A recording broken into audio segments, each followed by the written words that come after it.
你是住在12楼吧？我上来找你玩一会儿，可以吗？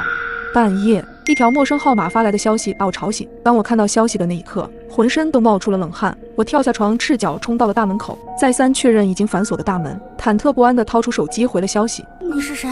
然而，正在我准备伸手去开灯的时候，一条消息再次发了过来。我那天看见你了，见面你不就认识了？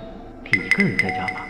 看到这，我突然意识到什么，开灯的手直接停在了半空，心里像打鼓似的咚咚直跳，脑子也快速检索着我认识的朋友。没有谁会大晚上这么无聊的跟我开玩笑。我抑制住内心的恐惧，回复了消息。你是谁？怎么会有我的手机号？我死死盯着屏幕，在寂静的黑暗里，仿佛只能听到自己的心跳声。可不可以上来嘛？我就在楼下，冷得很。看到他无赖似的口气，我再次确认了下紧锁的大门，心里的恐惧也消散了不少。厌恶至极的回复，请能远滚哪儿，谢谢。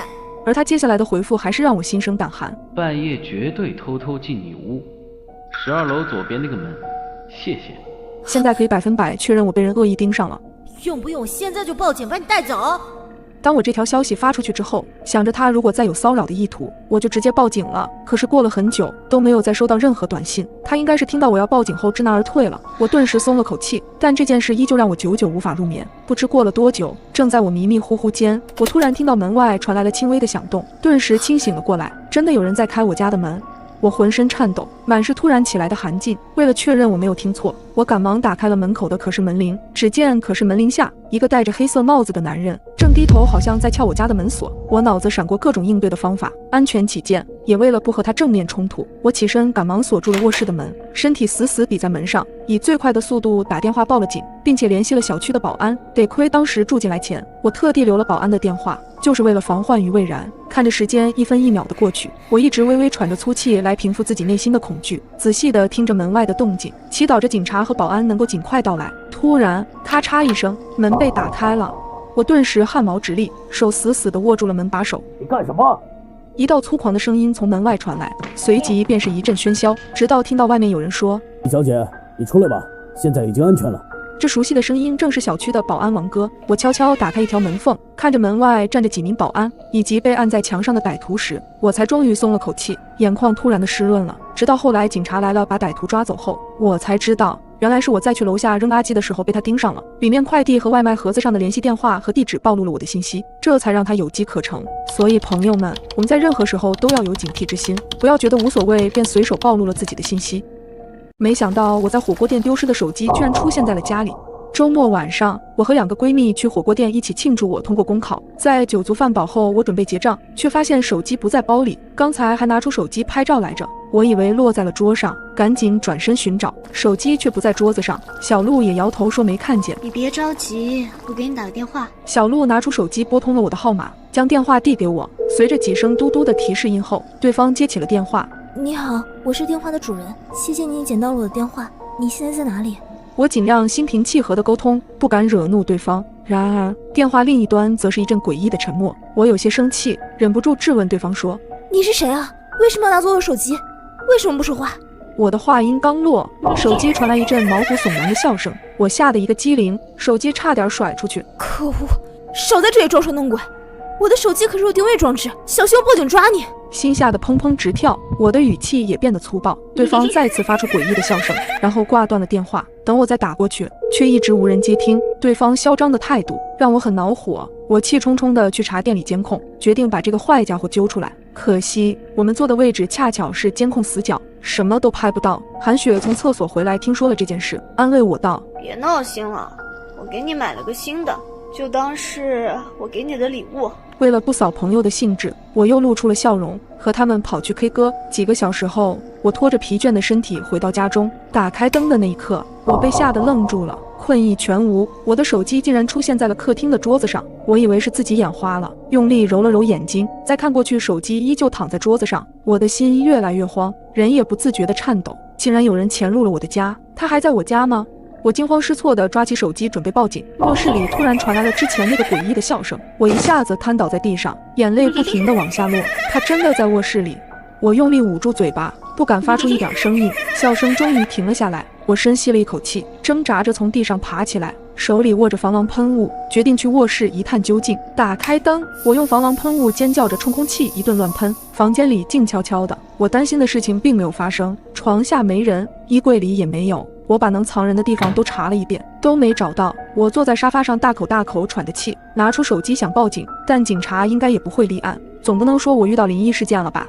夜里，我刚勉强入睡，那诡异的笑声再次在我的耳畔响起，我心里怕得要死，却不停地做心理暗示，这是幻听，这是幻听。我把头钻进被子里，用力地捂住耳朵，浑身抖成了筛子。不知过了多久，笑声消失了，总算熬到了天亮。我还来不及松一口气，门外传来了急促的敲门声，我被吓得两腿发软。小姐，有您的快递，麻烦签收一下。一个低沉的男声在门口响起。放在门口吧。听说是送快递，我松了一口气。快递员应了一声，脚步声越来越远。等等，我最近根本没在网上买东西，哪里来的快递？我再次屏住呼吸，僵硬地看着门口，身体不自觉颤抖一下。我在猫眼观望了很久，直到确定外面没有人，才灰溜溜地将快递拿了进去。打开快递，里面竟然装着一套颜色鲜艳的衣服。我拿出来一看，上衣的胸前绣着一个大大的寿字，这是给死人穿的衣服，衣服的旁边还标注了我的名字和尺码。我吓得直接将衣服扔在了地上，谁这么缺德，竟然如此诅咒我？我的心跳骤然加快，两只手不停地在衣服上蹭来蹭去，仿佛只有这样驱走这套衣服带来的晦气。就在这时，卧室里再次响起了诡异的笑声。我在某鱼上买了个2手手机，结果到货后发现这台手机竟然没有格式化。打开相册一看，原手机主人还是个高大帅气的男生，这下可赚到了。要是能借这个机会发展一下关系，嘿嘿嘿！我一边想入非非，一边美滋滋地欣赏帅哥的盛世美颜。指尖一滑翻到下一页时，我整个人都呆住了。这怎么回事？手机里怎么会有我的照片？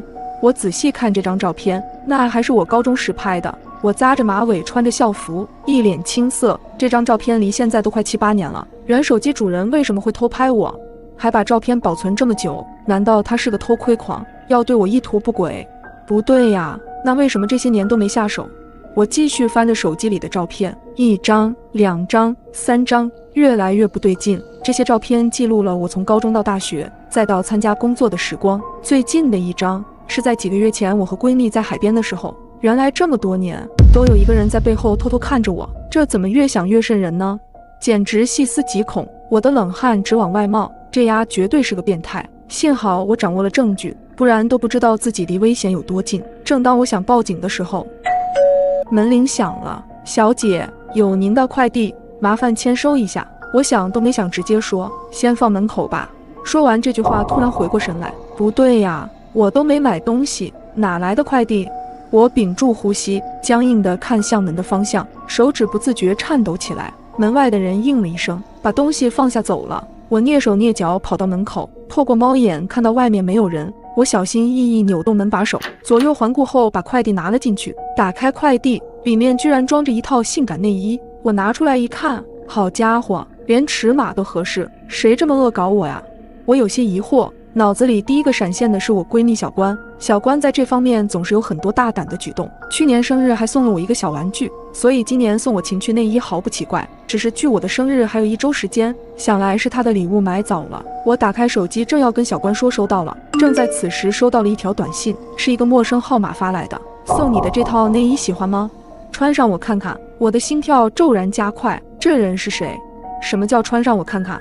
我看了看周围，又把家里的房间都转了一圈，没有人。到这里，我可以肯定这内衣不是小关送的了，他不会那么无聊。是谁恶作剧，我也不想知道了。我把放内衣的快递盒丢在鞋柜旁边，已经快10点了，明天还要上班，我得赶紧睡了。我麻溜钻进被窝里，刷了会手机，还把刚才的事告诉了闺蜜，让她帮我分析是谁要整我。闺蜜很久没说话，我的眼皮也撑不住了，拿手机的手垂在床边，倒头睡了。半夜，我迷迷糊糊听到门把转了一下，我微微睁开眼，撑着身子仔细听了会，又没声音了。我以为自己听错了声音，又躺了下来，点开手机看了眼时间，凌晨1点。映入眼帘的还有一条闺蜜的消息，我点开看了一眼，瞬间睡意全无。有没有可能送你内衣的人就是手机卖家？这条消息吓了我一大跳。如果这个猜想是真的，那么卖家已经知道我的地址，后面可能会发生什么，根本无法想象。我手抖地发过去。不会吧，别吓我呀，大晚上睡不着了，闺蜜估计早睡了，我却彻底被吓醒了。本想开灯给自己一些安全感，这时我又听见了客厅里传来奇怪的声响，好像是鞋子摩擦地板的声音，我不太确定，于是屏住呼吸，光脚下地，把耳朵慢慢贴近卧室的房门，感觉有脚步声渐渐离远，好像进了厨房。再从厨房出来后，推门去了隔壁的卧室，耳边真真切切的推门声让我确定家里真的进人了。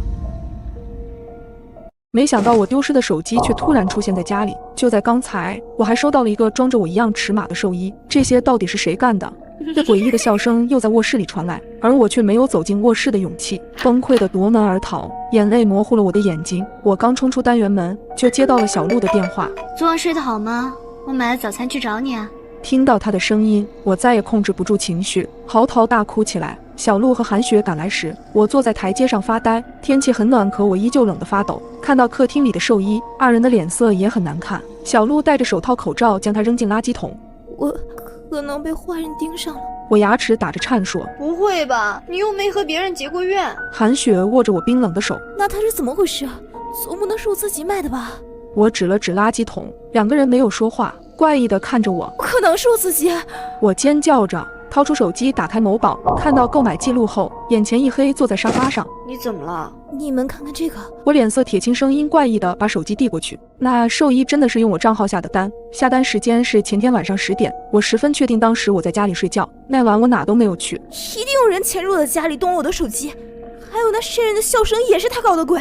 昨天我的手机也是被他偷走的。我愤怒地攥紧拳头。你是不是最近压力太大才会这样的？小鹿担忧地问我。你的意思是说我的精神出了问题？二人的沉默已经给了我答案。你们相信我，我的精神状态很好，我真的听到了笑声，也不可能发神经买这种东西，一定是有人想要整我，我要报警。你这种情况警察不会处理的。韩雪的话像一盆冷水，把我浇得透心凉。放松心情，你就是太累了，我们在这里陪你。小鹿伸出手指为我按太阳穴，手指上冰冰凉凉的感觉很舒服。入夜我有些恐慌，生怕又有怪事发生，但好在小鹿和韩雪在身边，困意渐渐向我袭来。我睡得正香甜时，那笑声又出现了，在寂静的夜里让人毛骨悚然。我猛地睁开眼睛，身边的两个人都还睡着。我用力推了推小鹿，小鹿茫然地睁开眼睛，迷迷糊糊地问我干什么。听到了吗？那个笑声又出现了。我因为紧张声音变得嘶哑。什么声音啊？你睡傻了吧？小鹿揉着惺忪的眼睛，支棱着耳朵听。你没听到？根本就没声音啊。小鹿言之凿凿，可这笑声明明就在。我不服气，又把韩雪叫醒。韩雪的反应和小鹿如出一辙，她摸了摸我的额头。哪有什么声音啊？你睡糊涂了吧？你们真的听不到吗？我用力咬紧嘴唇，眼泪急得都流了出来。小鹿和韩雪手足无措地看着我，无奈地摇了摇头。我彻底崩溃了，用力地抓着头发。怎么会这样呢？我打算跳下床寻找声源，笑声却戛然而止。卧室里又陷入了寂静，深深的无力感让我彻底绝望。难道我的精神真出现了问题？我抖着肩膀，把脸埋在腿间。别担心了，乖乖闭上眼睛，一切都会好的。韩雪贴心地哄我，我闭上眼睛，乖乖躺下。可诡异的画面在脑海里挥之不去。迷迷糊糊间，我的电话突然响起，三人同时睁开眼睛，惊恐地看着彼此。时间定格在凌晨12点，一个陌生号码在屏幕上跳跃。我吞了一下口水，迟迟不敢接通，生怕电话里又是恐怖的笑声。小鹿和韩雪的脸色也很差，谁也不敢开口说话。电话始终没有挂断。韩雪皱了皱眉，按了接通键。你好，外卖，麻烦拿一下。女性外卖员的声音响起。我根本没订过外卖。巨大的恐惧感将我深深包围。我只负责按订单信息配送，订单信息显示了您的电话和地址。我仍抱着侥幸心理，打开外卖平台，看到订单记录后，我的心彻底坠入了谷底。你放门口吧。我对外卖员有气无力地说，订单是40分钟前下的，是我经常光顾的饭店。肯定是我手机的问题，它已经被邪祟附体。我始终不愿意承认是我精神出了问题。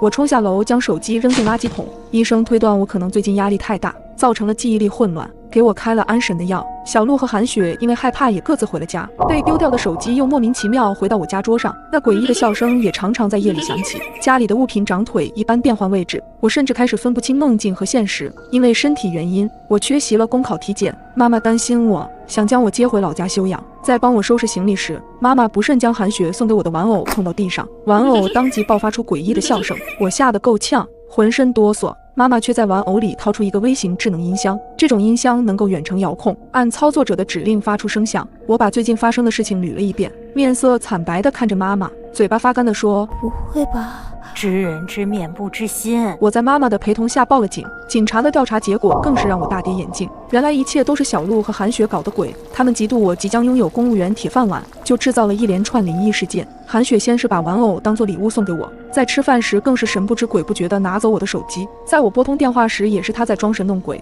因为我对他们的信任，给过备用钥匙给他们，手机密码也从来没有对他们设防，于是二人经常半夜偷偷跑来我的家里。其实那晚的笑声他们也都听到了，只是故意吓我，让我掉进他们一步步设下的陷阱。我还是将二人告上法庭，他们会为自己的行为付出代价。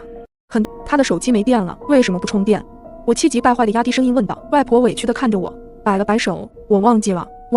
他的表情无辜的像个孩子。我知道他犯病了，此刻我又绝望又无奈，唯一可以联系外界的手机也暂时……我浑身一个机灵，我的房间的门锁上插着钥匙，这个钥匙也可以打开外婆房间的门。外婆，你躲起来！我焦急的想让外婆躲在床下，床下脏，我不去。外婆完全不知道外面发生了什么，我急得快要哭了。脚步声停在了门口，我听到了钥匙被拔出来的声音，完了，来不及了！我发疯似的将外婆往床下推，可是外婆就是固执的不进去。这一刻，我彻底崩溃了。想过，丧尸真的爆发了。李彻，我会变成他那副模样吗？我止不住的颤抖。听了我的话，他突然红了眼眶，特别郑重地看着我说：“我一定会保护好你的。”此时，我和李彻的手机突然响个不停，业主群里无数条消息涌了出来，所有人都很恐惧和无助。这到底是怎么回事？是拍电视剧还是玩真的？怎么可能是假的？现在一打开窗子，全是血腥味儿。我亲眼看到802的老太太倒下的，要不是我跑得快，怎么办？有人报警了吗？现在满大街都是丧尸，估计警察都忙不过来了。我们单元门口有僵尸在撞门，早知道会有僵尸爆发，我说什么也不买1楼。我才大学毕业，还没谈女朋友，不想这么玩完了。别出声，1、2个肯定撞不开的，别让更多丧尸听见。突然间，101在业主群里发了一段语音，我颤抖着手点了进去，接着一声凄厉的惨叫声传来，还伴随着生肉的咀嚼声。发生了什么事情？你没事吧？我焦急地打下这行字，回答我的却是死一般的寂静。2分钟后，2022发来一个视频，视频中4个丧尸僵直地站在门外，机械地撞击着门板，其中有个丧尸我认识，他就是101的小伙子。我的脑袋嗡的一下，感觉自己离死亡真的不过一步之遥。我窝在床上浑身发抖，尽管盖了2床被子，依旧感觉冷得不行。李彻端了杯牛奶进来，看着我此时的状态，他叹了口气：“苏童，你得调整好自己，这些画面在未来将是常态。”我咬着牙点了点头，伸手接过李彻手上的牛奶。下一秒，外面传出一声女人凄厉的惨叫，我吓得一个机灵，内心的慌张险些把杯子摔在地上。我茫然地看着李彻，李彻拉住我的手，鼓励地看着我。我深吸一口气，怯生生地走向门口。猫眼中，一个丧尸正在袭击404的夫妻，女人已经被丧尸抓在手上，眼看就要一命呜呼。她不停地向男人求助，男人胆怯地站在门口，尽管手里抓着木棒，却迟迟没有动手。突然间，男人咆哮着发狠一般，将女人和丧尸一同推出了门外，然后死死地反锁了门。听声音，貌似还把重物堵在门口。门外，女人的惨叫写满了悲怆，我的心里像塞了一团棉花，闭上眼睛，难受的想哭。被爱人亲手推向死亡，一定无比绝望。此时，群里再次发来消息，我们家里没来得及储备食物，谁有吃的，我花钱买。我家里有水果和啤酒，能换几袋方便面吗？想要买食物的发言在群里层出不穷，不过一个卖家都没有，大家都心知肚明，眼下食物比钱金贵得多，在自己出不去，外人进不来的情况下，钱就是废纸。几分钟后，物业发来了一条群公告：各位业主不要恐慌，请大家躲在家里，不要出门，我们会想办法把物资送到大家手上，让大家都能等到救援来的那一天，加油！看完公告内容，我和李彻苦笑着对视了一下。此时大家都是泥菩萨过江，这只是物业宽慰大家的场面话罢了。不过依旧有人天真的迎合着。几天的时间悄然过去，得益于我们之前囤的货，我们不会饿着肚子，但是我总有些没胃口。昔日热闹的小区静悄悄的，仿佛被人按了暂停键，不时传来的惨叫声和剧烈的撞击声依旧让我心悸。我坐在沙发上发呆，祈祷这场噩梦赶紧醒来。门口传来了急促的敲门声。我是个小偷，而我现在却躲在衣柜里主动报了警。快来救救我！我蹑手蹑脚地从衣柜出来，走到了门口，还没来得及开门，突如其来的敲门声把我吓了一大跳。我连滚带爬地逃回衣柜，心已经跳到了嗓子眼儿。静静，是我，你的小甜心。门外传来了男人温柔的声音，卫生间里的水声戛然而止。女人裹着浴巾缓缓地走了出来，然后打开房门。男人捧着一大束玫瑰花，恰好挡住了她的脸。久等了吧？我刚才特意去花店给你买了花，我猜你一定会喜欢。我很喜欢。女人笑盈盈地接过他手上的花，踮起脚吻了男人的脸颊。女人让男人进了屋，我还注意到他随手将门反锁，来到酒柜前。女人把红酒递给男人，男人借着拿酒杯的由头将女人拉进怀里，开始对她动手动脚。躲在柜子里的我五味杂陈，本来只是想偷个东西，没想到吃了一顿狗粮。别人的男友费尽心思讨女友欢心，我的男友连个人瘾都没有。这个周心果然很狗。你比玫瑰花香，比红酒更醉人。男人暧昧地说，女人娇笑着躲闪，二人调笑，拉着肩碰掉了吧台上的酒杯，啪的一声脆响，吓得我缩了缩脖子。别动，我来弄。男人恋恋不舍地松开女人，拿起扫帚收拾地上的残局。男人一直背对着我，看不清他的长相，可我总觉得他的背影很熟悉。女人把手里的酒杯递了过去，男人笑着接过去，一饮而尽。这一次我终于看清了男人的脸，是周鑫。我惊讶地捂住了嘴巴，他竟然劈腿了，心像被人用刀子捅了一个窟窿，冷风嗖嗖地往里灌。我气得咬牙切齿，一拳砸在柜门上，狭窄闭塞的空间里发出砰的一声闷响，让我瞬间惊出了一身冷汗。我怎么忘了呢？自己除了是周鑫的女朋友，还是一个贼。衣柜里有动静。周鑫指着衣柜对女人说，周鑫这个混蛋，我现在出去会不会被这对狗男女灭口？我新买了一套情趣内衣，就在衣柜里。女人风情万种地笑了起来，我这就去拿。周鑫两眼放光，口水恨不得流了下来。我恨得牙根痒痒，发誓只要周鑫打开衣柜的门，我就用扳手抱了他的头。他走路的姿势有点怪，就像喝醉了酒。周鑫的脚步越来越近，我出去，女人一脸平静地站在那儿，嘴角噙着一抹诡异的笑容。周鑫一头扎在地上后便不再动弹，女人蹲了下来，就这两把刷子还敢劈腿，真给男人丢脸。他说完这句话，突然看向衣柜，冲着我挑了挑眉，我吓得魂都丢了，眼泪噼里啪啦往下掉。好在女人并没有打开衣柜，而是转身进了厨房。紧张的气氛随着她的离开冲淡了一些。我不知道女人接下来要做什么，直觉告诉我，女人给周鑫喝的红酒有问题。我想把周鑫叫醒，担心声音太大会引起女人的注意，只能拉开一道缝，伸长手臂借助扳手推了推周鑫，可他连眼皮都不眨一下。女人很快从厨房里走出来，手里多了菜刀和电锯，身上多了一条围裙。她想干什么？一个可怕的念头在我的脑海里闪过。女人再次看向衣柜，不过眼神有几分温柔，还调皮地吐了吐舌头。我感觉衣柜里的温度又降了2度。她又走向客厅，打开电视，调了一档娱乐节目，并把声音放得很大。这个节目不错，女孩子都会喜欢。她的话就像是说给我听的一样，我的头皮不禁发麻。接下来的画面让我永生难忘，毛骨悚然。女人拉开了电锯，竟然把周鑫分尸了。整个过程干净利落，她连眉头都没皱一下，恐怖使我的每根骨头都在发抖，面如土色地捂住了嘴巴。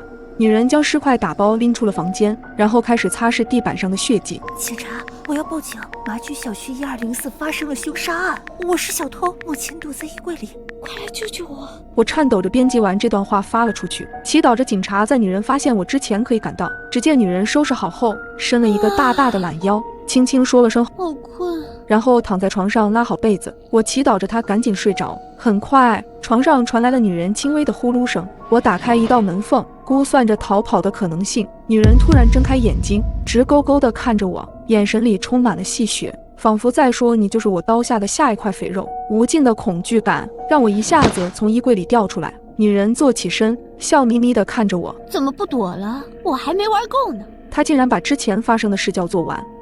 别伤害我，求你了！我瘫坐在地上，带着哭腔哀求她。我怎么舍得杀你呢？有了你，增添了我很多乐趣。女人勾着我的下巴，慢条斯理地说：从来没有人欣赏过我杀人的过程，你是第一个，是不是很荣幸？看着她兴奋的表情，我确定面前的女人就是个变态。我眼眶含泪，颤抖着说：我不行，真的，求你放过我！放过你？你已经看到了我行凶的过程，杀你灭口和做我忠实的观众。你只能选一个。我不会说出去的，真的，请你相信我。我哭着对他说。闭嘴！他突然变得暴躁，一巴掌把我扇得晕头转向，脸上火辣辣的疼。我给过你活下来的机会，既然你不珍惜，那就怪不得我。说完，女人举起刀朝我的脸砍了过来，我惊恐地尖叫了一声，直接晕了过去。醒来时，我的头如针扎一般疼，周围也是一片陌生。回想起之前的一幕，我赶紧伸手抚摸自己的脸，没有伤口，也没有痛感。难道我真的死了吗？你感觉怎么样了？一个警察模样的男人出现在我的视线里，我戒备地看着他，用被子裹紧自己。你不用害怕，你已经安全了。接到你的报警信息后，我们迅速出警，罪犯已经伏法。听完警察的话，我终于松了一口气，活着的感觉真好。那个女人太可怕了，想到之前发生的事情，我依旧瑟瑟发抖。后来了解到，女人因为被背叛，一怒之下杀了老公，之后便将那些垂涎她美色的男人骗回家，再杀掉他们，来满足自己的快感。周星就是那个精虫上脑的可怜虫，他通过家里的监控一早就发现了我的存在，我就像小丑一样，在他面前丑态百出，而我也会受到法律的惩罚。我发誓以后再也不做小偷了。最近我总感觉我的手机有些奇怪，因为相册里经常会出现一些我没见过的照片。照片中出现的都是同一栋房子，孤零零地立在迷雾中，很模糊很昏暗，看到总让人觉得心里毛毛的。起初我并没有太在意，想着说是不是哪天拍照的时候不小心按错了，或者是自己无意间拍过，但是忘记了，所以我就直接给删除了。可让我没想到的是，几天之后，相册里居然又出现了同样的照片。我怀疑的目光划过这些照片，一样的房子，一样的阴森感，但能看得出来是从其他的角度拍摄的。直到这时，我才意识到，这或许并不是我的问题。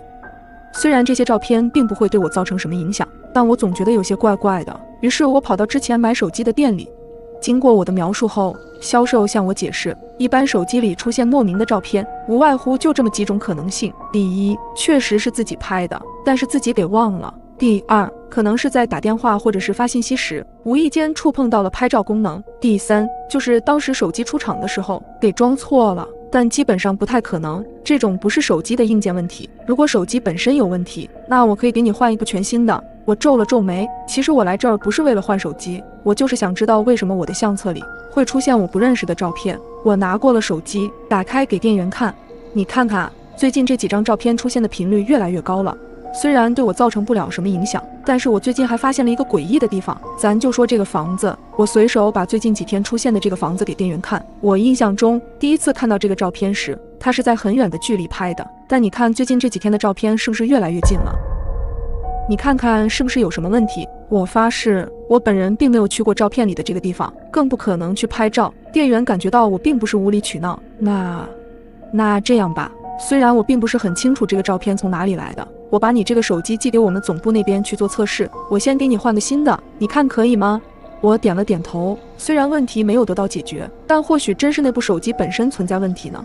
然而就在隔天，那些诡异的照片又出现了，而这个照片里房子的距离也更近了。显然这并不是手机本身的问题，可我也一直找不到原因。在接下来的时间里，虽然在我手机里的照片偶尔还是会出现，但我也已经习惯了，每次看到后我就下意识地删除了。但一次诡异的事件让我不得不对这些照片再次重视起来。那天早晨我被闹钟惊醒，迷迷糊糊间我伸手摸过手机，就把闹钟关掉了。可就在闹钟关闭的瞬间，我注意到了手机的壁纸从原来普通的壁纸变成了一张诡异的照片，而这张照片居然是在我的房间里拍摄的。我一下子从睡意中吓得清醒了过来，拿起手机开始仔细查看着照片里的画面，同我现在所居住的环境一模一样，而拍摄的时间明显是在晚上，并且拍摄的位置就在卧室靠门的角落里。但很奇怪的是，在这张照片中，除了漆黑的房间外，在我平时睡的这张床上并没有人。我吓得手直打哆嗦，立刻翻进相册想要找到这张照片。可当我打开照片的瞬间，顿时整个人汗毛都立了起来。照片上的时间信息显示的正是凌晨2点30分。我有些呆滞地坐在床上，难道我昨晚睡着后起来拍了照片，在空中也再没有发现什么异常？慢慢我也把这一切抛在了脑后。直到这天，在我加完班后，拖着疲惫的身体回到了家，甚至都没有来得及洗澡，就直接倒在床上昏睡了过去。等我再次睁开眼时，已经是第二天早上了。我慵懒地坐起了身，想查看一下手机上的时间，可当我拿起手机时，却发现手机上的壁纸再一次变成了其他的照片，而这张照片明显还是从我屋子里拍摄的。于是我赶忙打开了监控视频，可当我看到监控里的画面时，让我不禁倒吸了一口凉气。画面中，我疲惫地栽倒在了床上，昏睡起来。可没一会儿，我忽然缓慢地坐起了身，眼神直勾勾地看向了摄像头，脸上挂着一丝木讷，没有任何表情。在盯着摄像头看了一会儿后，我从床上又拿起了手机，来到……你谁呀你？怎么进来的？那天晚上，我一个人坐在卧室里打着游戏，突然听到有人用钥匙开门的声音。起初我并没有感觉到害怕，因为我是和闺蜜一起住的，她通常回来的也比较晚。听到鞋柜打开的声音和换拖鞋的细碎声，这让我更加坚定了门外的人肯定是闺蜜。就在我一把游戏结束之后，我隐隐觉得有点奇怪。按往常来说，她回家之后都会来我这屋子聊会天，但是今天家里出奇的安静。我正想开口问一嘴的时候，突然手机来了一个电话。然而这个电话比较奇怪，因为显示的号码正是家里客厅的座机，也就是说，现在有一个人正在用客厅的座机给我打电话。这是什么情况？想着有可能是闺蜜的恶作剧，我下意识的就按下了接通键。但就在电话接通后，话筒里和客厅同时传来了一个陌生男人的声音：月月，我的脑袋轰的一下炸开了。他是谁？为什么会进到我家里？我虽然感到非常的惊悚，但是又不知道从哪里滋生出一种勇气和愤怒感，壮着胆子对手机吼道：你谁呀你？怎么进来的？可能是他被我的话镇住了。接着门外传来一阵仓皇的脚步声，随后就是开门的声音。外面很快陷入了一片寂静，我浑身止不住的颤抖，犹豫了许久。我深吸一口气，缓缓地打开了卧室的门。我在客厅里巡视了一圈，确实没有任何人的身影。我终是松了一口气，快步走到大门口，准备将门反锁。然而靠近了，我才发现一只骨节分明、粗糙的大手正握在我家的门框上。我死死地捂住了嘴巴，生怕自己吓得喊出声来。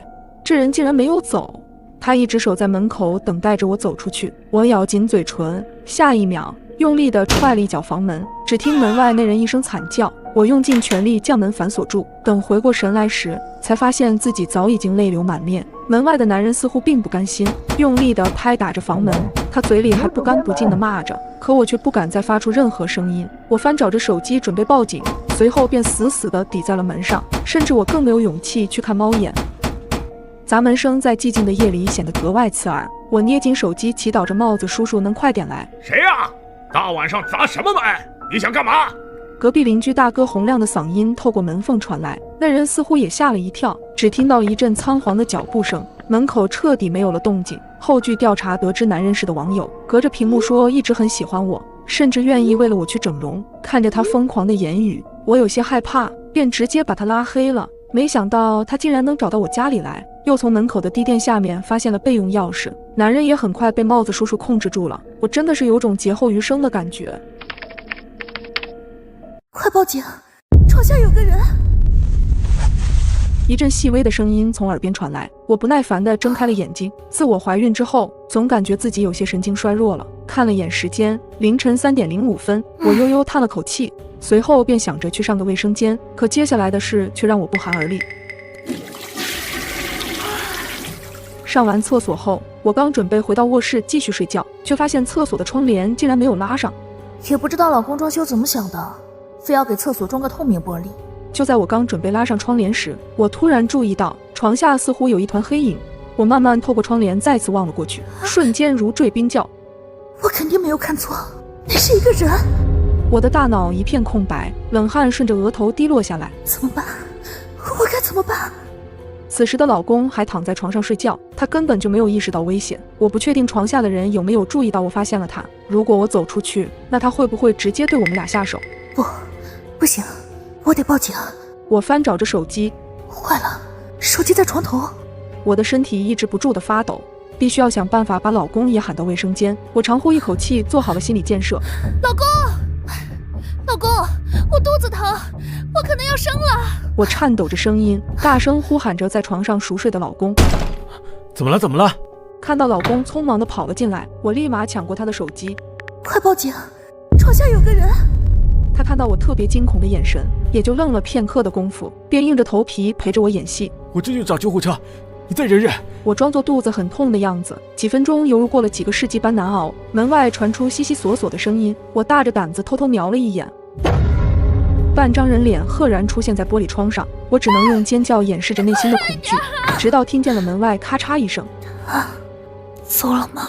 我俩没敢直接出去，又等了一会儿，确定外面没有任何动静之后，老公拿着厕所的拖把，这才缓慢地打开了门。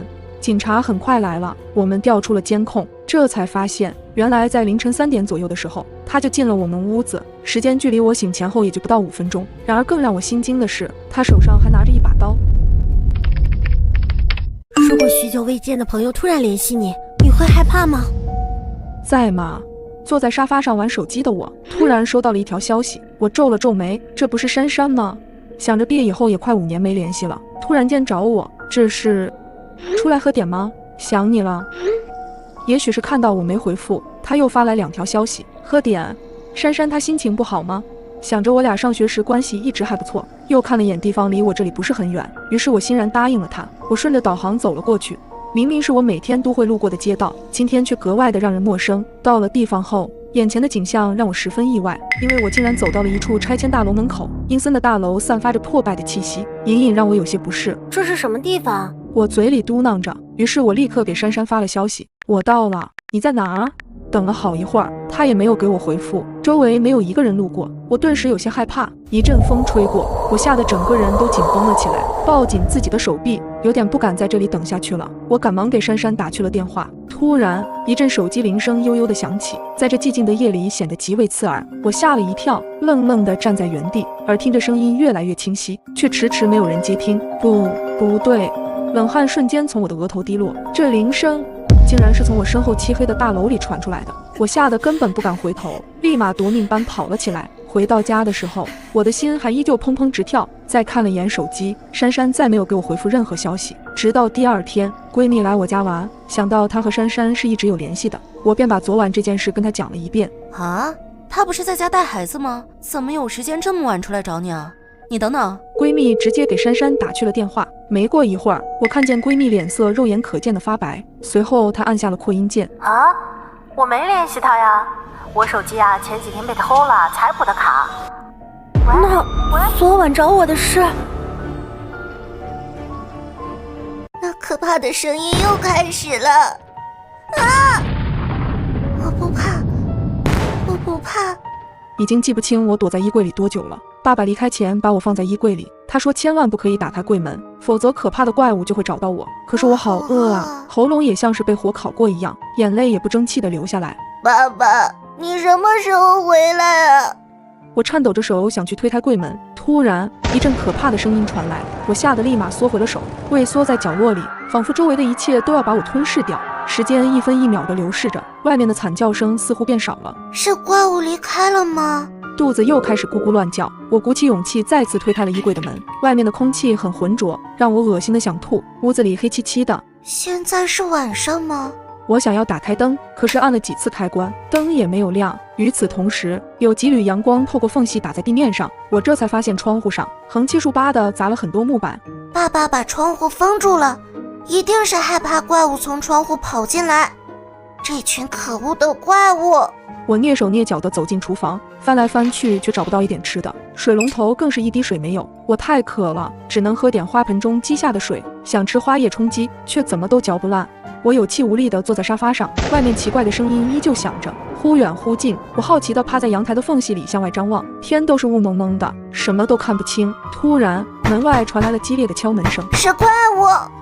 我吓得转头就跑，然后钻进床底下瑟瑟发抖。敲门声不绝于耳，多亏爸爸加固了门板，怪物终是没能闯进来，而我也被吓得尿了裤子。爸爸依旧没有回来，我的等待遥遥无期。马桶上水汽的水已经快被我喝光了，尽管它有股铁锈味，却也让我活着，大概是喝生水的缘故。我的肚子很疼，如果换作从前，爸爸一定会带我去医院，可现在我连门都出不去。我很想念爸爸温暖的怀抱和外面新鲜的空气。走廊里再次传来类似畜生的吼叫，我吓得汗毛都立了起来，直接钻到了床底下，眼泪不争气地流了下来。许久，那吼叫终于消失了，接着是撕心裂肺的哭声、绝望的呐喊和玻璃被砸碎的声音。我想我快要死掉了，因为我的视线开始模糊。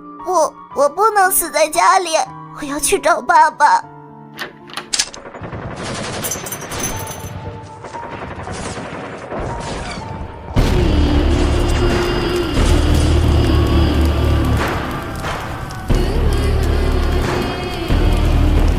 我居然因为一件送错的快递差点丢了性命。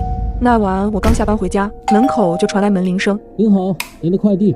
我没多想应了一声。啊，麻烦放门口吧，谢谢啊。待快递员走远后，我便开门把快递拿了进来，心想着应该是老公出差在外面给我买的特产。可仔细看了眼快递面单，上面的地址门牌号是对的，只不过他是隔壁撞的，收件人我更是完全不认识。好在面单上有他的联系方式，想了想，我便打了电话过去。喂，你好，哪位？对方是个温柔的男生。你好，我是 A 幢402的，您的快递送到我这里了。我与他说明了一遍事情经过。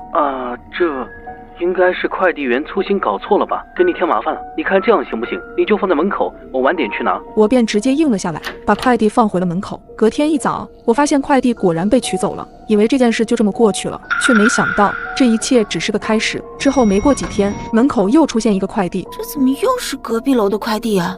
这快递员怎么回事啊？我虽然有些生气，但还是决定打电话给邻居。又送错了，真不好意思，你方便帮我放到门岗吗？我看了一眼眼前的快递，这次的快递是一个比较大的箱子，看上去有点重量。他似乎感觉到了我的犹豫。家里有男人吗？这个快递有些重，你一个人应该搬不动吧？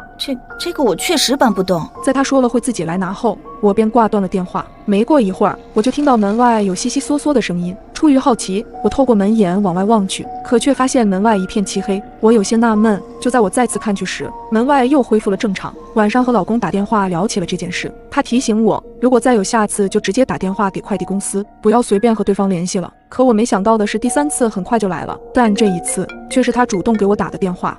你好，你是叫于小莫吧？你有快递被送到我家了，你方便来拿吗？听完他的话，我有些尴尬。真不好意思啊，你方便帮我放在门岗吗？好吧。我微笑着向他道谢。取回来后看到确实是老公前些日子买的咖啡机到了。然而这件事之后又过了几天，我再次收到了一份寄错的快递。原本我想打给快递公司的，却没想到邻居的电话直接打了过来。实在是不好意思，我是不是有份快递寄到你那里了？他的语气有些着急。对，是有一份你的快递在我这儿，要不我还放门口，晚上你来取。不，这份快递非常重要，你放在门口我怕丢了。要不这样，你把它拿回家，晚上下班后8点左右我去你家取，到时候你再放在门口。对方的态度诚恳，我想了想也不好拒绝。行吧，那我先把它拿回家吧。中途我还给老公打了个电话，听说别人要来我家取快递，他让我一定要记得把快递提前放门口。如果快的话，我晚上也能到家了。我点头应道。眼看着已经到了晚上，只不过时间还没到8点，门外就有了动静。一阵门铃声响起，我吓了一跳，刚准备询问时，对方先开口了。你好，我是你的邻居，我是来取快递的，今天下班早了些。听到是他的声音，我心里却平静了不少，想着人家特地来取快递，我不开门好像也不合适，便拿起那份快递走到了门口。开门之前我犹豫了一下，把门轻轻地拉开一条缝，突然一只手伸了进来，我脑子嗡了一下，意识到不对，紧紧地拉住门把手，一张脸瞬间出现在我眼前。他长相凶恶丑陋，面目狰狞可怕，此时我害怕极了，连大气都不敢出。你干嘛？你是谁呀？我壮着胆子喊道，他却对我毫不理睬，只是慢慢拉大了门缝。你到底想干什么？我的力气根本比不上人家，只能冲着屋内大喊：老公，家里接人了，老公！别费力气了，你家里没男人。他一脸邪笑地看着我，我最终还是没挣脱过他，眼睁睁看着他闯了进来。我看到他手里拿着尖刀，刚准备关上身后的门，这时门又被外面的人用力地拽开了。是老公，他回来了。他突然的出现让眼前的男人吓了一跳，并趁他不备夺下了他手中的刀，直接吓跑了他。我也终于安全了。我们赶忙报了警，待警方来了之后赶去了 B 幢402，才发现这个屋子压根就没有人住。后来通过监控才发现，原来送错的快递从一开始就是个骗局。这个人的快递是他自己放过来的，而我的快递也正是他取走的，根本不是快递公司送错了。还好老公及时赶回来，不然后果真的难以想象。我在浴室里发现了一团不属于我的长发，开始我认为只是上一任租客留下的，随手清理后便没放在心上。然而今天新的头发又出现了，不安的情绪瞬间涌上心头。我没有室友，房间的门卡也只有我一人持有，难道有人在我不知情下进了我的房间？因为是公寓出租的旺季，公寓管理员李姐带我来看房子的时候，只剩下这间404房间，屋内的布局和宣传单上介绍的几乎没差，当即我就决定入住了下来。可没想到，我已经连续2天发现这个不属于我的头发了。我率先检查了门窗，并没有被破坏的痕迹，可是头发肯定不会凭空出现，这一切真的太诡异了。我去找了公寓前台小美，她总是笑容满面，又和我年龄相仿，我们一直聊得很投机。但今天在她的话语中，我得到了一个重要的信息：公寓的管理员李姐有一张万能房卡，也就是说，除了我，她也可以打开我的房门。难道真的是李姐吗？正在我思索的时候，刚好碰到李姐神情慌张地从隔壁的房间走了出来，她尴尬地冲我点了点头。就在经过我的时候，她头发的香味瞬间引起了我的警觉，和我浴室里的那团头发味道惊人的相似，这让我更加对她产生了怀疑。但她为什么要这么做呢？我迈着沉重的步子回到了房间，印象中我隔壁住的是一个年轻长发文艺男，生活中他们之间应该不会有任何交集才对，为什么李姐会从他房间出来？我心里纠结万分，想直接去质问下李姐，可又拿不出任何证据。好在隔天晚上浴室里并没有新的头发出现，我心事重重地整理着衣服，却意外地发现最喜欢的红色卫衣不见了。我翻遍了整个屋子，但都没有找到。我有点疑惑，不确定是不是搬家的时候没把它带过来，还是说有人拿走了我的卫衣。想到这里，我的头皮一阵阵发麻，但又觉得是因为头发的事情害得我想多了。我觉得有些压抑，想着出去透透气，顺便将垃圾扔掉。然而就在我刚住了嘴巴，难道是他进了我的房间？但我又想到昨晚李姐神色慌张地从她房间跑出来，还是说是她和李姐之间有什么秘密？我蹑手蹑脚地往后退去，生怕惊动了她会惹来更大的祸端。路过前台时，小美看出我神情恍惚，关切地问我发生了什么事。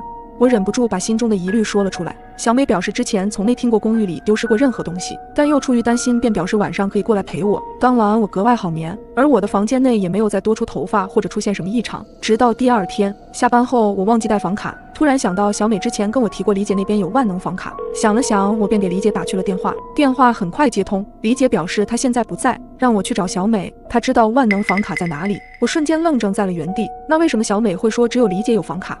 当晚我做了个噩梦，梦里我回到了小时候，有个女孩一直在喊我的名字。小溪，小溪，小溪。一种愧疚感迫使我猛地睁开了眼睛。小美不知何时来到了我的身边，她手里拿着我丢失的衬衫，闷闷地开口道：你还记得我吗？我是公寓管理员李姐，万能房卡一直都放在固定的位置，我和小美都可以用它帮忘记带房卡的租客开门。403的阿龙一直在疯狂追求我，可我已经有了家庭。那天去找阿龙也是想跟他摊牌，没想到在门口碰到了小溪，希望他什么都没有听到吧。我是阿龙，最喜欢的颜色是红色，我很喜欢李姐这样有魅力的女人。那天去翻垃圾桶，是因为我的相机的储存卡不见了，我找遍了所有的角落都没找到。我穿的衣服确实是我自己的，其他我什么都不清楚。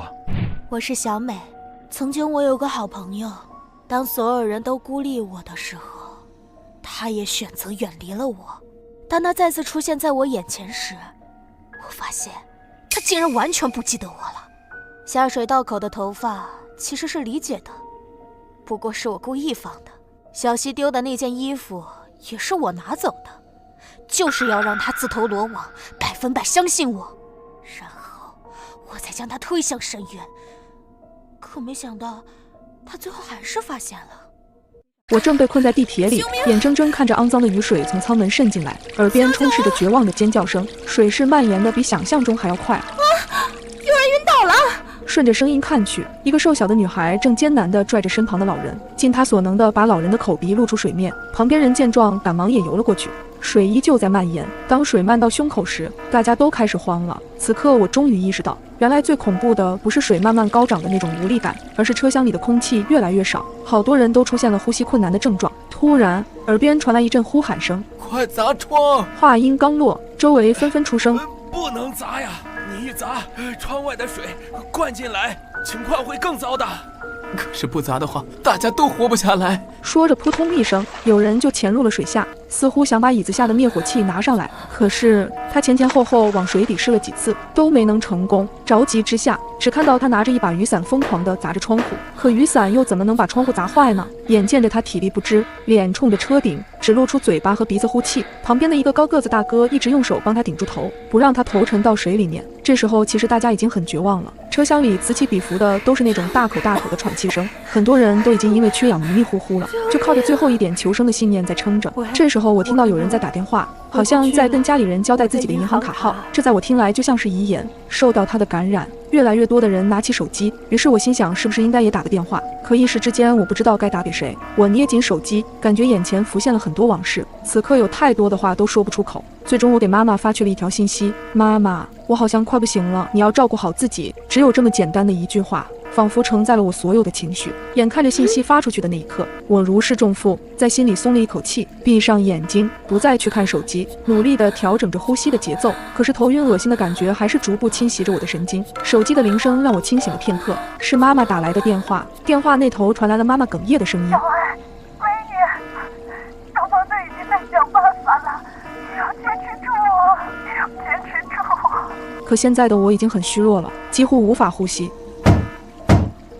一阵砸窗户的声音响起，车厢外面突然出现了一束光亮，是救援队，救援队来了！只见外面的救援人员击打着车窗，一声声的充满希望。玻璃裂出了一个窟窿，氧气涌了进来。有人把缺氧的人先拖到窗口，让他们能吸上空气。接着，越来越多的车窗被攻破，外面的空气涌入车内。我感受到自己的意识正在逐渐回归，生命的气息正在重新燃起，水位慢慢下降。车厢里仿佛有一股暖流在传递，越来越多的人们开始相互鼓励。大家都别慌，把晕倒的人先转移。有人开始主动帮忙疏散，注意搀扶好老人和孕妇。随着人群中的一声声建议，大家很自觉地让开一条道，救援人员搀扶着老人逐步离开。接着又有人喊：接下来让女人先走吧。此时车厢里的所有的男士都站在了两侧，我自然是跟在了女人的队伍里，可我还是有些头晕，走起路来昏昏沉沉的。而这时旁边不管男生女生都会说一句：你靠着我就可以。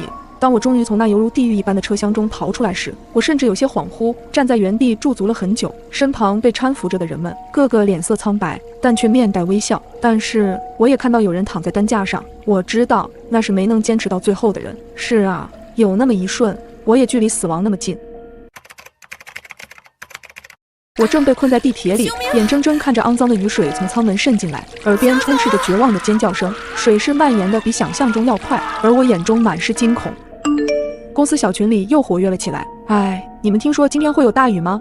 啊，真的吗？我没带伞。SB 老板晚上不会又要我们临时开会吧？好想早点回家。加一，同事们纷纷应和。我抬头看了看外面阴沉沉的天气，总觉得心里有一丝沉甸甸的。果不其然，没过多久，窗外突然下起了暴雨。这雨应该不会下很久吧？暴雨吗？应该很快就停了也好，至少不会那么热了。群里又开始一阵吐槽，由于台风天气，今日批准提前下班，请各位同仁注意出行安全。是行政发来的信息，他居然还贴心的艾特了所有人，我们全都喜出望外。办公室里传来一阵欢呼，然而事情比预想的复杂。我和同事从办公室出来时，才知道电梯已经停运了，于是我们只能走步梯下楼。当我们来到门口时，才发现门外的积水已经到膝盖了。怎么办？我们硬着头皮过去吧。身旁的男同事说着，便一脚踏了进去。我望着眼前的积水，将一只脚踏了进去。一阵冰凉的触感袭来，我皱了皱眉，还是把脚缩了回来，因为我今天穿的是短裤，浑浊的积水不免让我有些害怕。最终我放弃了，选择暂时留在大楼里，静观其变，在心里默默祈祷着这场暴雨快点过去。然而我独自等待了1个多小时，也没能如愿，暴雨仍在继续。我回头看了看漆黑的大楼，整栋大楼现在已经断电了，要我一个人在大楼里面待着，想想都害怕。于是我别无选择，只能硬着头皮一脚踏进了淹没小腿的雨水中，艰难地往地铁站走着。我小心翼翼的，生怕一脚踩空，直到看到了地铁站的指示灯，这才终于松了口气。因为地铁站还在正常运行，就在地铁进站的那一刻，我把它当做了希望的列车。随着地铁门关闭，我的心也跟着放松下来。车内的人并不多，大家都浑身湿漉漉的，拿着雨伞，低头还在刷着手机。我随即找到角落的位置坐了下来。然而就在前往下一站的途中，地铁忽然间停了下来，不久车厢里便响起了广播：尊敬的乘客，车体出现轻微故障，正在排查，请各位乘客不要惊慌。但没过多久，我听到一声惊呼：我操，车厢里怎么进水了？顺着声音来源看去，我就看到有细小的水流正通过地铁渗进车厢，还好水量不太大，但我的心里依然很慌。怎么办？我看着大家慌张的神色，默契地远离了车厢口，眼睛却死死盯着渗水的车厢。没过不久，地铁站的工作人员便从外部打开车门，开始进行疏散工作。此时水已经没到了大腿根，我跟随着人流有序撤离，周围漆黑一片，什么也看不清。我满心以为只要跟着工作人员就能找到出路，可下一瞬间，巨大的共振声从前方传来，刚走没多远，我们却被告知需要原路返回，前面通道的水已经都淹了过来。没办法，哪怕现在大家都挺绝望，但我们也只能返回车厢。可是现在车厢里的情况也不容乐观，等我们全员上车后，车厢积水已经到腰部了。不仅如此，水势的蔓延还在继续，越来越多的雨水渗进车厢，小孩子早已被自己的家长抱了起来。我听到车厢里传来了此起彼伏的哭声，我们都已经站在了椅子上，可却没什么作用。我面色发白，止不住的颤抖，从没想过自己会遇到这么可怕的事情。再这样下去，所有人都会溺水的。突然，不远处传来一声惊呼：“啊，有人晕倒了！”早上，一阵急促的警报声把我吵醒。随后，我们2单元的业主群突然发来一条消息：大雾7天后消散，在此期间请遵守以下规则，期待能在下一个晴天见到你们。1. 雾里有毒，在此期间请不要接触大雾。2. 冰箱里无论有多少食物，也只能吃1天。3. 家里是安全的，不过只能1个人待在家里，如果家里有2个人以上，就会集体死亡。4. 假设食物吃完，你可以下楼去买食物。5. 不要相信任何人，请保护好自己，若是有人敲门，千万不要开门。6. 社区没有服务人员，若有人自称是服务人员，一定是冒充的。7. 大雾期间，千万不要出门。我撇了撇嘴，觉得有人在恶作剧，下意识地看了看发群消息的人，竟然是物业经理老陆。我还来不及询问，群里已经有人先开了口，业主纷纷猜测是老陆的手机被盗，才会发这种无聊的消息。直到一张照片被发到群里，群瞬间炸开了锅，一个女人面色发青地倒在地上，嘴角泛出粉红色泡沫。我吓得一个机灵，赶紧在群里询问这是怎么回事。我女朋友不相信，打开窗户把脑袋探出去，就变成了这个模样。这也太可怕了，我们该怎么办？是不是遵守规则就可以活过7天？不一定，规则里有很多矛盾的地方。我的消息一发出去，群里陷入了死一般的寂静，大家都在认真地分析着规则。马吉小区不是单身公寓，像我这样独居的住户并不多，冰箱里的食物只能吃1天，不让出门却允许去购买食物，难道这些规则有真有假？我的脑子一团乱麻，捋不出一丝头绪。突然间，从隔壁502传出一声女人凄厉的惨叫，我的头皮一阵发麻，怯生生地挪到阳台。502的男人用力掐着老婆的脖子，面对老婆的挣扎，他根本无动于衷。猛然间，男人看到了对面偷窥的我，抬起头冲我阴森森地笑。我赶紧拉紧窗帘，迅速地缩进了屋子，紧张的后背全是冷汗。这对夫妻刚结婚不久，明明感情一直很好，我的喉咙里像塞了一团棉花，上不来也下不去，呼吸都变得困难。我失魂落魄地打开冰箱，里面塞得满满的，都是我昨天买的。他们明天会怎样呢？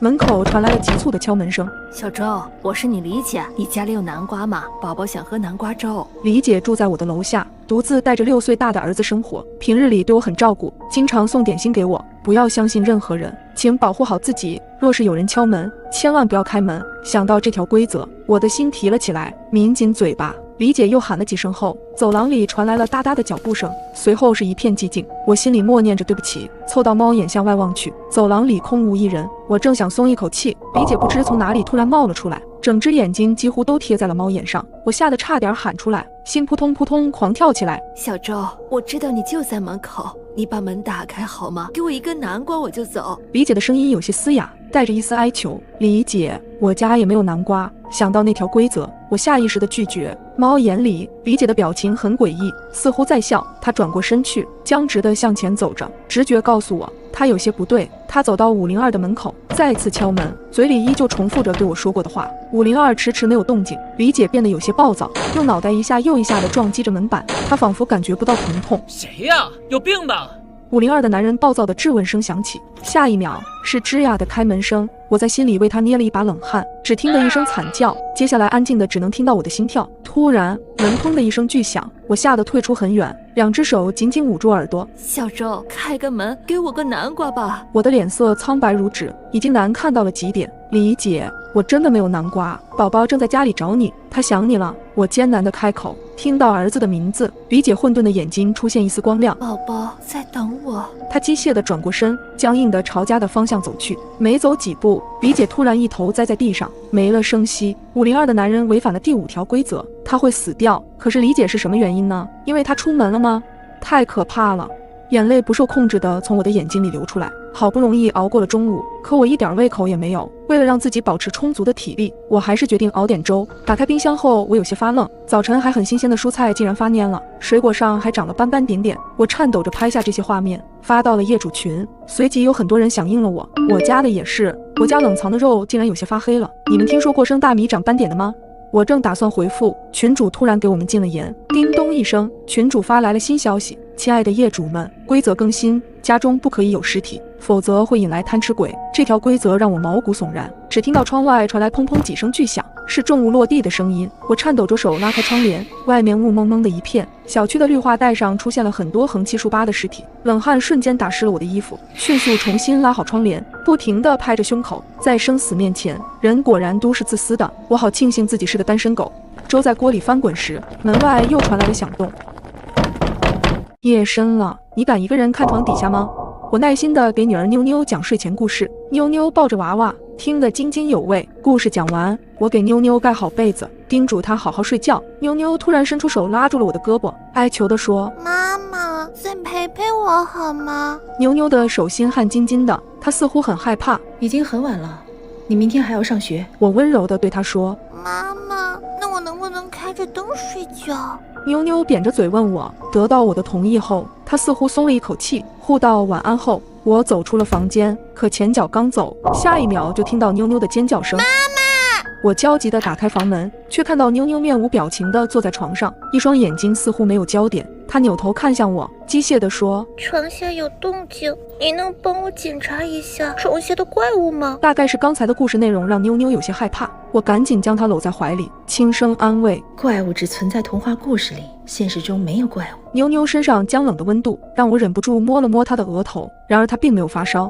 妈妈，帮我看看吧，求求你了。妞妞突然流着泪说，她的反应让我的心也莫名紧张起来。我和她对视了几秒后，慢慢俯下身去，一个皮球从床底下滚了出来。我莫名地松了一口气，伸手抓起球，站起身把球举到妞妞的面前。宝贝，你看，只是个皮球。说着，我伸手把球递了过去。妞妞不停地向后闪躲，眼里写满了恐惧。她的身体不受控制地抽搐起来，带着哭腔说：妈妈，那个球不能碰，它是怪物的东西，怪物会发脾气的。怪物在哪里？我被妞妞的情绪感染，心里慌慌的，头皮都有些发凉。它就在你的后背上！妞妞尖叫着指着我的身后，冷汗呼的一下冒了出来。我慢慢地扭过身去，妞妞的脸赫然出现在我的面前。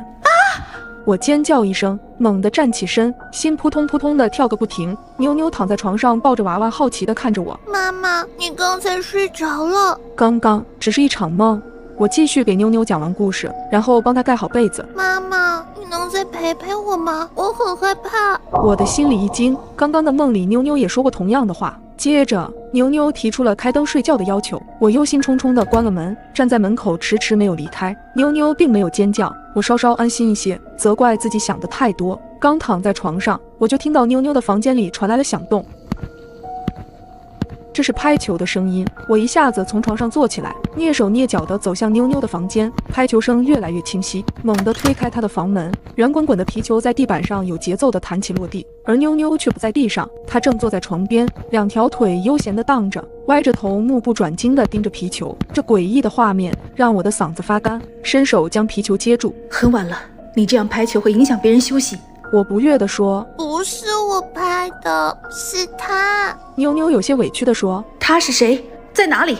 我觉得这是妞妞的恶作剧，生气地呵斥她。他是个怪物，就在你的后面。妞妞认真地说，这些内容再次和梦境吻合，可我却一点都不想相信。这个世上根本没有怪物，不要再装神动鬼。突然间，一双冷冰冰的手搭在我的肩膀上，她轻轻拍了拍我说：你是在找我吗？我的神经立即绷得特别紧，缓缓地转过头去，妞妞的脸近在咫尺，她在笑，一脸诡异。轰地一声，一颗炸弹在我的脑子里炸开。我再次回过头去，妞妞正四平八稳地坐在床上，可是后背冷冰冰的气息还在，那只手还没有从我的肩膀上拿开。巨大的恐惧让我眼前一黑，又晕了过去。我再次醒来时，人正倚在妞妞的床头上。妈妈，你太累了，刚才都睡着了。妞妞心疼地摸了摸我的脸，她手心的温度是热的。我伸手掐了下自己，有痛感。刚才的画面难道是梦中梦？我心乱如麻，理不清头绪。接下来，妞妞再次说出了让我抓狂的一句话：妈妈，我很害怕，你能陪陪我吗？这个世上真的有怪物吗？我支吾着问她。妞妞点点头，起身趴在我的耳边，小声地说：他就在我的床底下，一直有个皮球陪着他。我汗毛瞬间立了起来，脑子里一片混沌。妞妞，说假话可不是好孩子。我舔了舔发干的嘴唇，故作镇定地说：妈妈，我真的没有说谎，不信你弯腰看看。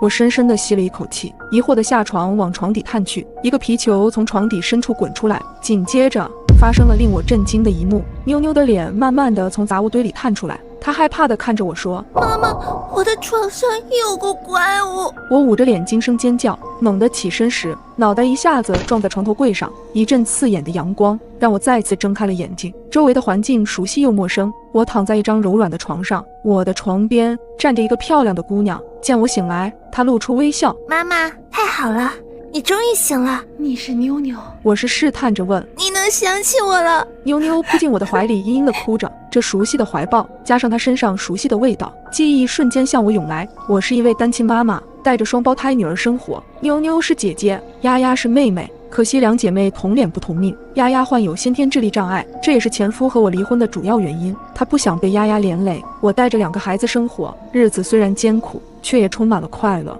孩子6岁那年，一场意外改变了我的生活轨迹。那日，我带妞妞和丫丫去公园玩，2个女儿都很开心，她们还玩起了拍皮球的游戏。皮球不慎被丫丫拍进树林里，我赶紧跑去捡球。等我返回来时，丫丫却不见了。妞妞哭着告诉我妹妹掉进了湖里，我一下子瘫倒在地，随后踉跄着去找人帮忙。等救援队的人把丫丫捞上来时，早已经无力回天，她就死在了我的怀里。妈，放下吧，妹妹也不希望你一直折磨自己。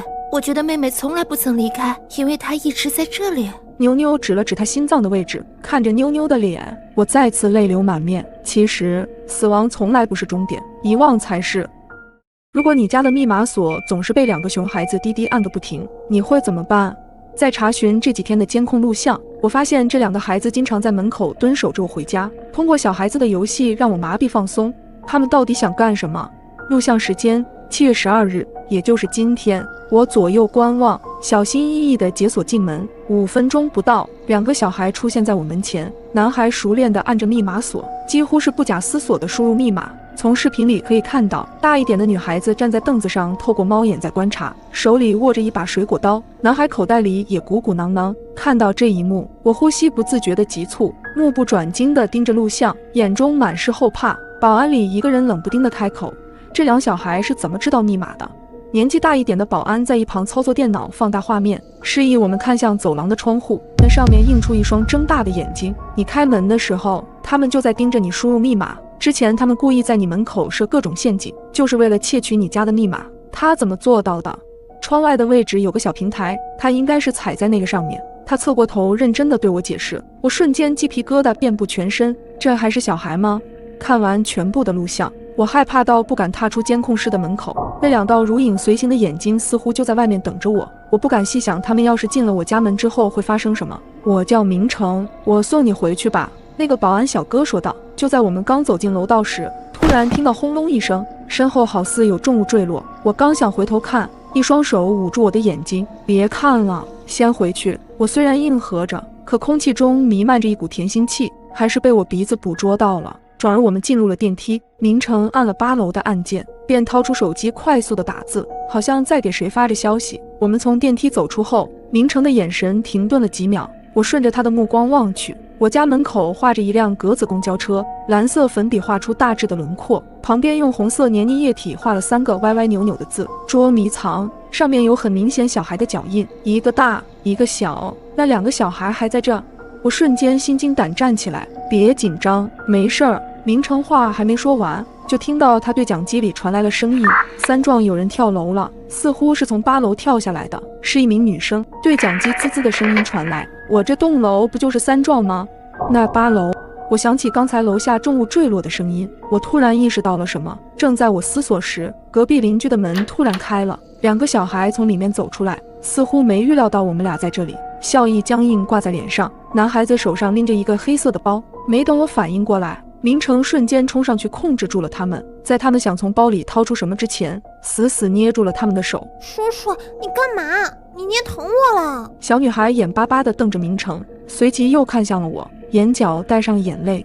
姐姐，你让叔叔放开我吧，他拽得我好疼。我刚想开口说些什么，明成转头过来严肃地对我说了一句：别听他们说的，我刚刚已经报警了，我注意他们很久了，他们根本不是什么普通的小孩子。这也是我第一次仔细地观察他俩，凑近之后才发现，小孩的脸并不似正常孩子那种光滑水嫩，脸上甚至有点沟壑。本市新闻播报：7月12日17时许，马吉小区发生一起女性坠楼事件。经警方调查后发现，这是一起人。当小女孩提出姐姐，我想上厕所，隔壁的姑娘心善让他们进屋子了。女生最初并没有太在意，直到发现他们偷偷翻找自己的东西，3个人才争吵起来。他们担心事情就此败露，索性将女生扔到了楼下，活活摔死。当明成把这些事情说给我听时，我震惊不已。原来同情心真的也能害死人。如果你家的密码锁总是被2个熊孩子滴滴按个不停，你会怎么办？刚到家的我突然听见门口有按密码的声音，透过猫眼，我看到一只圆圆的眼球在猫眼的另一边滴溜溜转动。几乎同时，一声小孩子的尖利的笑声响起。姐姐，我看到你了，你家密码多少？今天下班早，我抓紧包包，做贼一样飞快上楼，心里不由想起，这几天总有2个小孩在消防大门蹲着等我下班。之前我担心他们家长找不到他们，就没有邀请他们进屋玩，2个人就蹲在我家门口，畏畏缩缩，不知道在干嘛。看见我家门口没有小孩，我长出了一口气。谁家的熊孩子不用上学的吗？成天跟人家门口蹲着。我麻溜地输入密码进入家门，刚放下包，水都没来得及喝一口，就听见门口有输密码的声音。等我走到门口时，6位的密码已经输完3位。本想直接打开门，但鬼使神差，我看向猫眼，通过猫眼，我看到一只圆圆的眼球在猫眼的另一边滴溜溜转动。几乎同时，一声小孩子的尖利的笑声响起。姐姐，我看到你了。我被眼球吓得不敢动弹，小男孩的笑声更让我半边身子都麻了。密码还在输入，他们按下最后一个按键，密码错误。男孩叹了口气，他又在输入密码。我哆嗦着打开手机，我家的密码是可以在手机上设置的。我立马把密码改成系统随机。我的手机上显示，他们第一次输入的密码其实是正确的，只是少了个井号，最后那位多输入了1次。而男孩输入的第2次密码与我家密码完全相同。我瘫软在地，他们怎么知道我的密码的？一道甜腻的女孩声音响起：姐姐，你家密码多少？我回过神来，这个女孩比小男孩大一些，从前几次见面来看，她心智成熟，似乎很聪明。我开口：你们想干嘛？女孩凑在门缝上说：我想上厕所。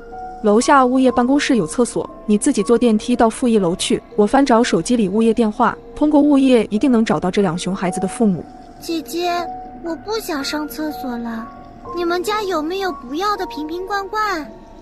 女孩的声音近得像是在我耳边低语，我感到被蛇爬过的恶心与难受。我打通物业电话，让他们上楼一趟。在等待的时候，门外悄然无声。我试探着从猫眼里观望，门外空空荡荡，估计是听到电话，怕被喊家长，所以跑了。想到2个孩子鬼鬼祟祟的模样，我猜他们根本就不是在玩耍，分明是盯梢。门再次被敲响，我打开门，门口站着3个穿黑色保安制服的人。我简单把事情描述一遍。你是说，你这几天都看到那2个小孩在你门口玩耍？一道好听到可以去当声优的嗓音响起。我顺着声音看过去，黑色鸭舌帽下一双眼睛黑得像是能把人魂魄给吸进去。我呆愣一瞬，啊，对，他们经常在我门口玩游戏。玩游戏，他重复了一遍，嘴角无意间勾起，一个酒窝短暂的出现又消失。旁边一个40岁的保安用手按嘴咳嗽了一下，随即向我说道：这样吧，蒋小姐，你跟我们下去看下监控吧。我是边套。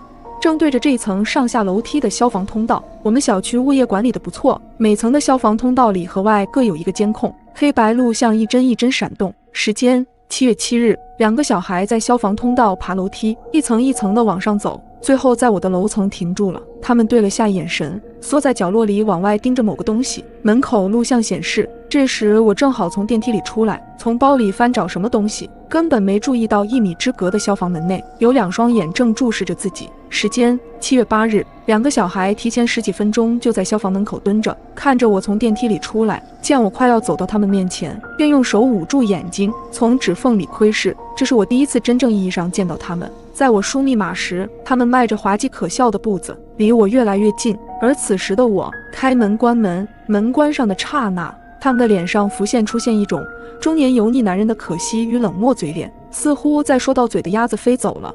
也许他们想遮的不是眼睛，而是脸。通过小孩子的游戏让我麻痹放松，随即他们到底想干什么？